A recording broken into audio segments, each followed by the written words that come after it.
Chapter 12. Now about that time Herod the king stretched forth his hands to vex certain of the church, and he killed James the brother of John with the sword. And because he saw it pleased the Jews, he proceeded further to take Peter also. Then were the days of unleavened bread. And when he had apprehended him, he put him in prison, and delivered him to 4 quaternions of soldiers to keep him, intending after Easter to bring him forth to the people. Peter therefore was kept in prison, but prayer was made without ceasing of the church unto God for him. And when Herod would have brought him forth, the same night Peter was sleeping between 2 soldiers, bound with 2 chains, and the keepers before the door kept the prison. And behold, the angel of the Lord came upon him, and a light shined in the prison. And he smote Peter on the side, and raised him up, saying, Arise up quickly. And his chains fell off from his hands. And the angel said unto him, Gird thyself, and bind on thy sandals. And so he did. And he saith unto him, Cast thy garment about thee, and follow me. And he went out, and followed him, and wist not that it was true which was done by the angel, but thought he saw a vision. When they were past the first and the second ward, they came unto the iron gate that leadeth unto the city, which opened to them of his own accord.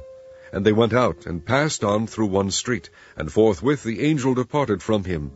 And when Peter was come to himself, he said, Now I know of a surety that the Lord hath sent his angel, and hath delivered me out of the hand of Herod, and from all the expectation of the people of the Jews.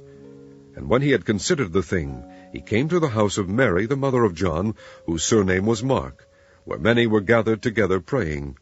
And as Peter knocked at the door of the gate, a damsel came to hearken, named Rhoda.